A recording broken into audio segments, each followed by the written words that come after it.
everybody. This is Love Him, Love Them with Linda Gunner, where we give hope, touch lives, and change hearts.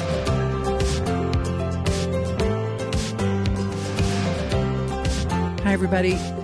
Linda Gunner, where we are about to do exactly that. Give hope, touch lives, and change hearts. The lady that I'm about to interview is going to make me cry just to even introduce her. She has done that to my life in so many times, in so many ways. And if you will stick with us today and listen, she's going to mess you up. So she's everybody's mom, so many people's grandmother.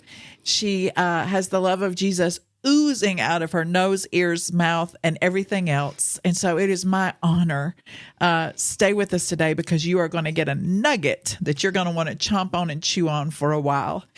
It is my honor to introduce to you my friend, Irene Jackson. So, good morning. I started to look around and see who you were talking about. It's Irene. So Irene is a part of my home group. So I get to see her on a weekly basis. You're also a volunteer here at Love Him, Love Them Ministries. You got Volunteer of the Year a few years back. You still have your little plaque? I do. I know. You called. I was in the kitchen and someone said, they need you out front. I said, I can't. I'm making everybody's lunch. Yeah, you were volunteering. And they said, lunch can wait. Linda needs you now. And that's when I went out and went, oh, wow. Thank you so much. There was, yeah. It's hard to give flowers and everything. Hard to give Volunteer of the Year the volunteer plaque because they're volunteering and in the way. So she volunteers at the office. She volunteers for Thanksgiving. She volunteers for every single thing we do. But I want you to share a little bit about how we first met, how you found out about Love Him, Love Them, how you first came to the home group, and just share a little bit about that so everybody can get a feel for how you're connected. My husband Tom and I moved to Georgia June 2017. Okay. And the choir, you and the choir and hubby came to our church and sang. That's right, in Royston. And we were listening, and Tom looked over at me, and he said, write him a check for $500. There you go. Okay. And I did. And after the choir sang and the service had adjourned, if you will, then, everybody flocks to you like flies at a picnic, But so Tom went back and was talking to your David and found out that the guys had McChurch at McDonald's. I'm not trying to get in here and give myself no credit, but I just want you to know, I told David, I was like, you got to go over there and talk to him. He is an extreme candidate for McChurch. Well, he did. Yeah. He went to McChurch, and after a couple of Saturdays on that, and he always came back through Livonia and stopped at the grocery store there and brought me flowers. I got flowers every Saturday. I don't think anybody, you and I know what McChurch is, but I think other people are going to be like, what are they what is McChurch? Well, I didn't want to, give a plug to some other, but that's true. Well, there's it was a restaurant, a fast food restaurant that starts with a muck, a Mac, and the guys would meet there on Saturday mornings. Yeah, every Saturday morning. And have a Bible study. And so every Saturday, then you say Tom would stop on his way home and bring you flowers. Yep. Okay. Get flowers every Saturday. Go ahead. I think you've got this story lined up. I'm listening. So hey, how'd it go? What'd you talk about? Things because, they have a home group that meets Sunday nights. And he said, how about we give that a try?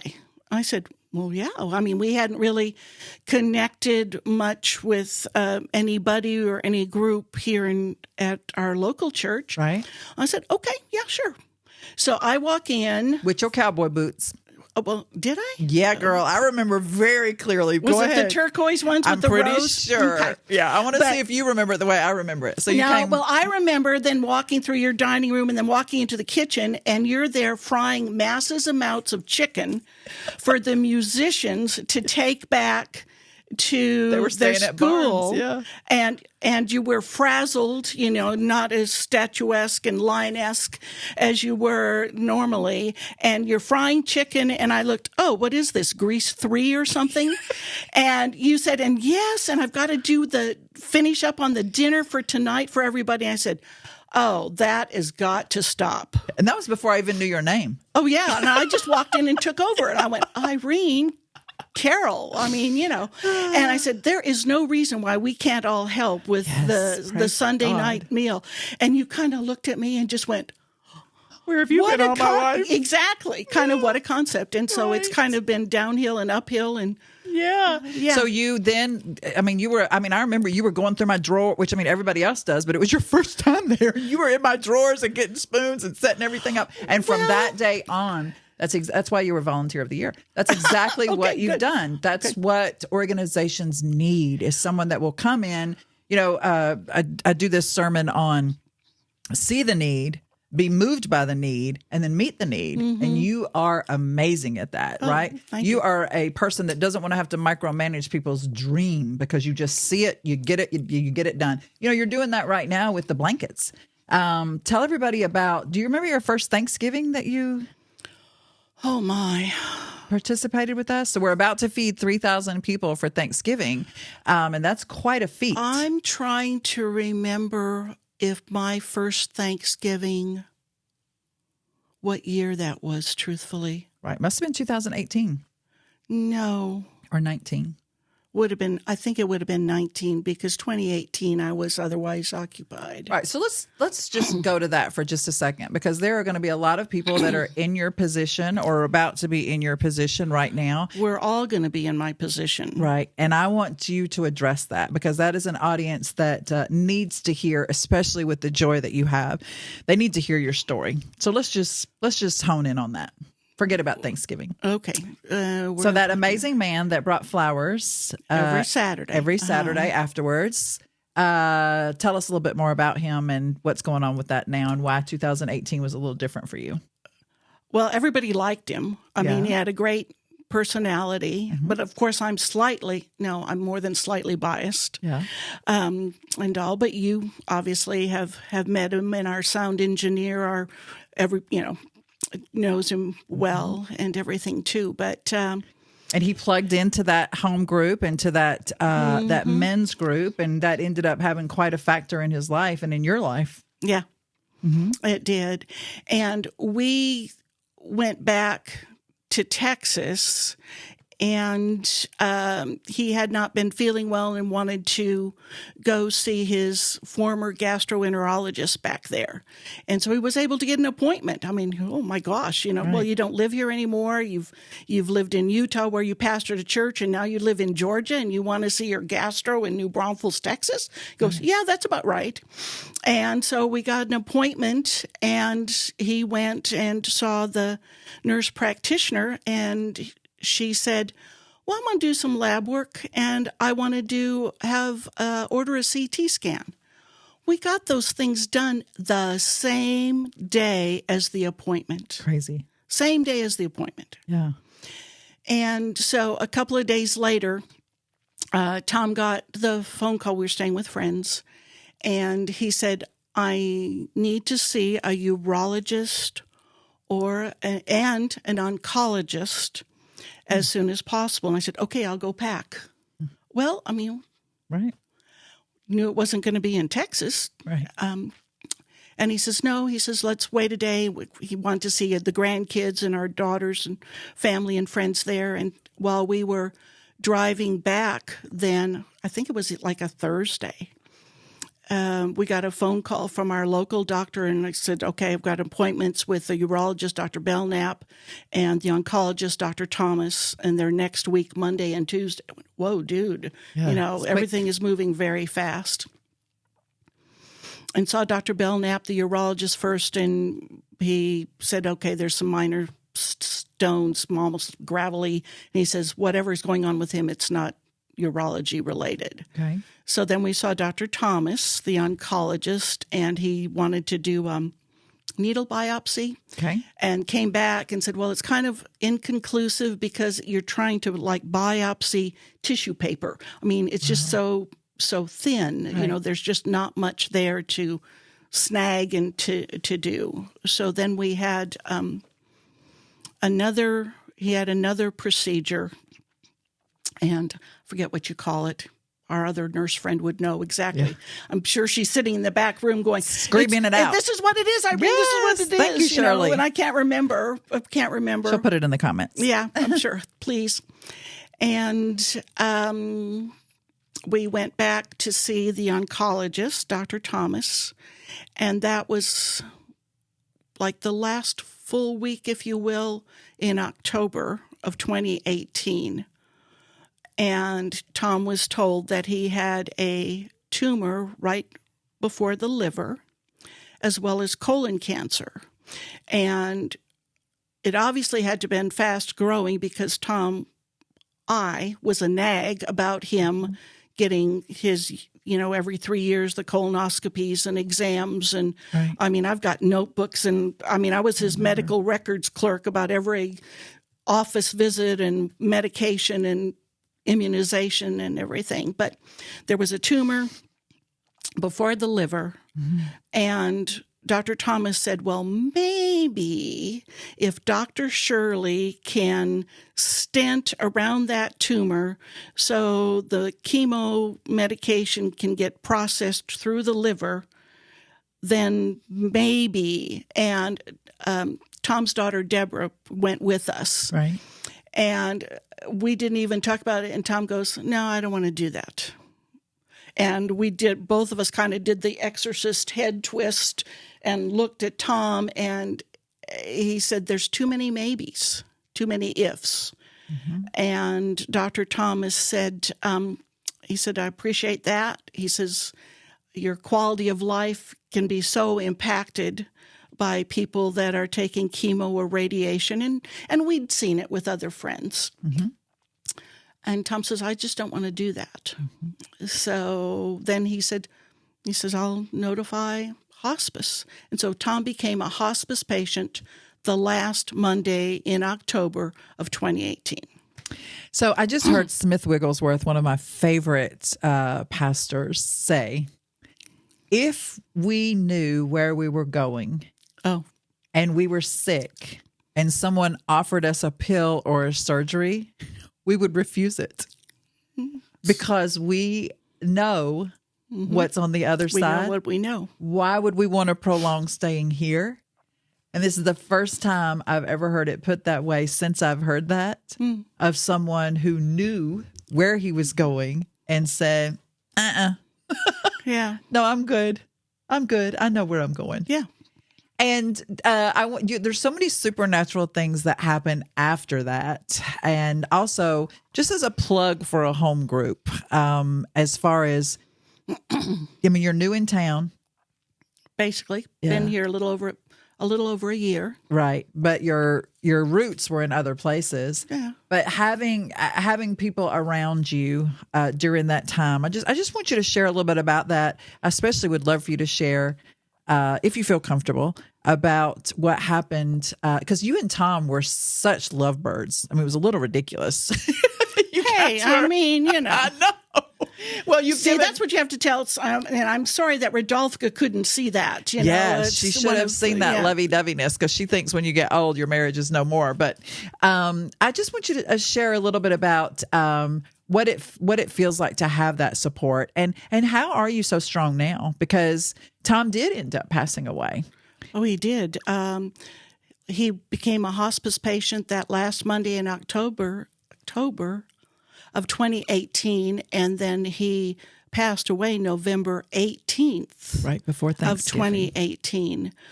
But and we talked, and your husband and Michael came over one evening, but Tom had asked prior to that if any of the guys, so that would have been McChurch guys, come. He said, do we still have the oils? And I said, sure. I mean, you've got a vial in your truck and I've got one in my purse. So yeah, we've got oils. And he says, well, maybe. So when they came to the house, I asked them if they would, and Tom was in bed, in the bedroom and resting, and asked them if they would. And of course, no, Irene, we're not going to do that. Of course they wanted to do that. So your hubby and Michael did that for us, and that meant a lot to Tom and to me, right, to be able to do that, because I asked him if he wanted church or something. He goes, no, he says, I want the guys. Right. I want the guys. Our house just burned down. Really? And Yes. I don't know if you know this or not, but Tom gave his oil to David. I'm not surprised. And David, often when we're talking about the fire, he will say the one thing that he really wished he had was that oil that Tom gave him. Oh. Because he had it in a vial right next to the bed in his bedside table. So, Tom, in a very short amount of time, really impacted our guys. Am I giving you Kleenex? I'm good. Really impacted our guys. And so, I think I've heard David tell the story over and over and over because he was there whenever Tom saw what he saw in the supernatural, and God opened up his spiritual eyes and allowed him to see.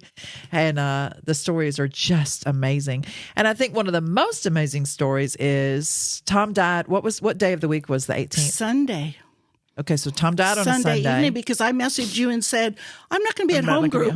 Right. We're not going to be at home group. Not going to be at home group tonight. And then the next Sunday, Irene was at home group. And you came walking into the house and sat down in the chair in the corner. I can see it now in the living room. And I remember David walking out saying, what are you doing here? And do you remember your response? I said, where else do you think I should be? Else would I be? Yeah. Yeah. So you have walked this journey of widowhood. I don't even know if that's a word.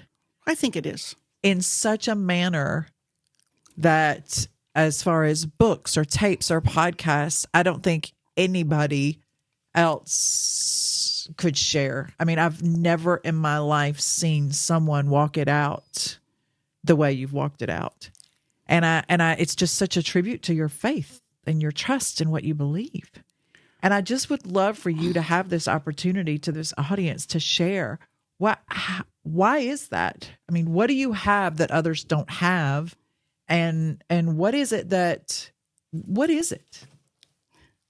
It's a relationship with God. It's waking up in the morning and opening the curtains, propping up in bed with my cup of coffee and my Bible, and seeing the sunlight shine through. And thank you, God, for being God of this universe. Thank you, Holy Spirit, for leading me, smacking me upside the head when I need it, holding my hand, carrying me in the sand. And thank you, Jesus, for suffering enough. There was a little something on Facebook about what you can do with two things. And what Jesus did with 2 nails was spread out his hands and died. For me and for you and for everybody else that might be listening to this. It's the relationship. I've been to church all the years of my life. I mean, I would do the communion devotions when we were up in Camp Lutherwood in Utah. Tom would do the sermon part. Because technically you're a pastor's wife. Everybody technically is a pastor's wife. Yeah, but you are a pastor's wife. And so one of my starter things, I mean, Tom was always surprised with some of the things I said. I said, as a kid, I was drugged. And his eyes just popped, and all these people just listen. And I said, I was drugged to church. Right. I was drugged to Sunday school. I was drugged to VBS.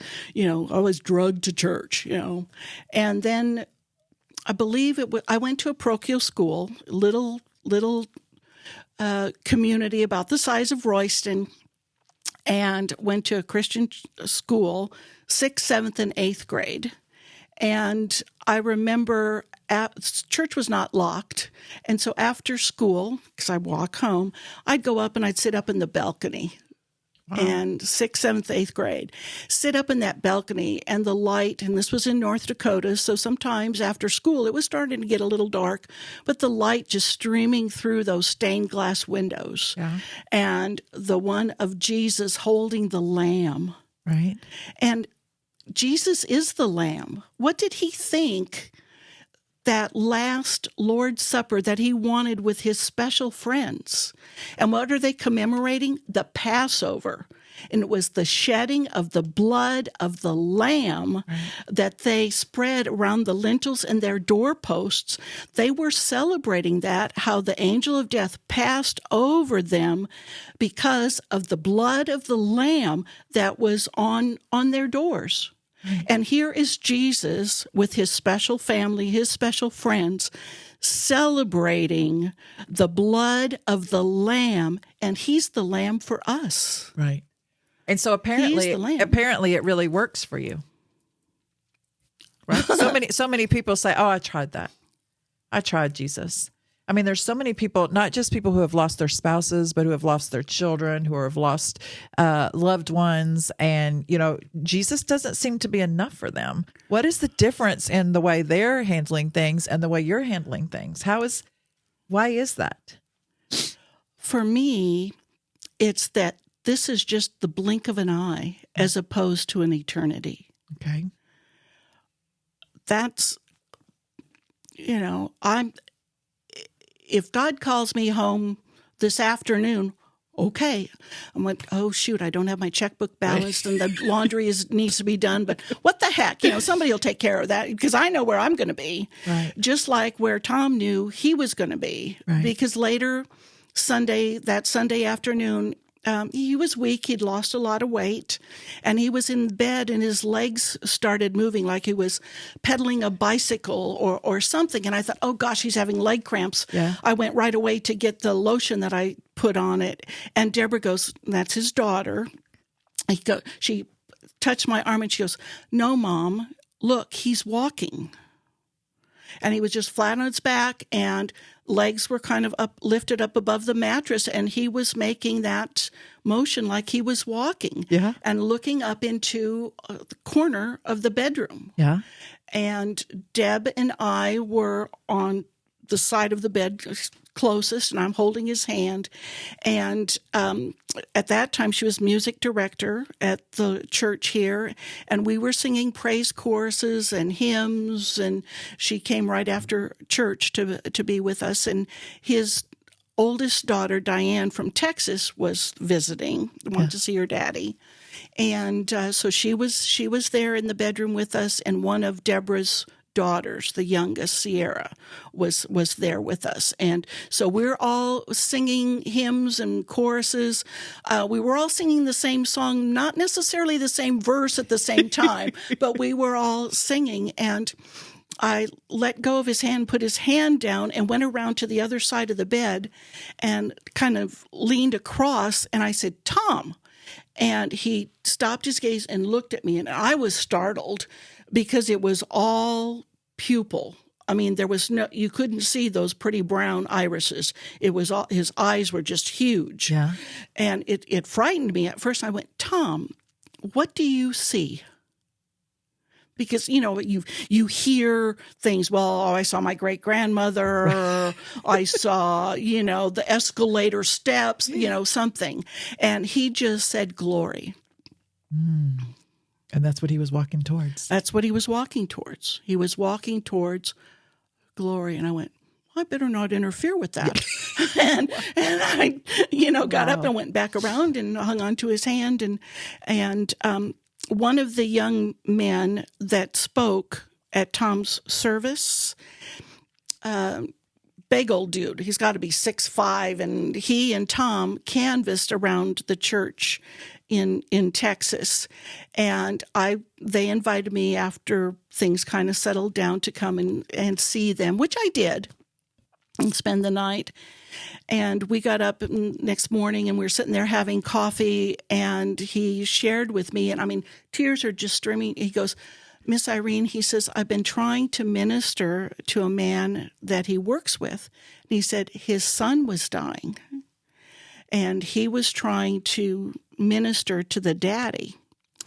And the young man passed, but Dad came to Chad, and he said, "Well, when I was with him, he kept saying, 'Daddy, what's that black hole in the corner of the room?'" Oh, wow.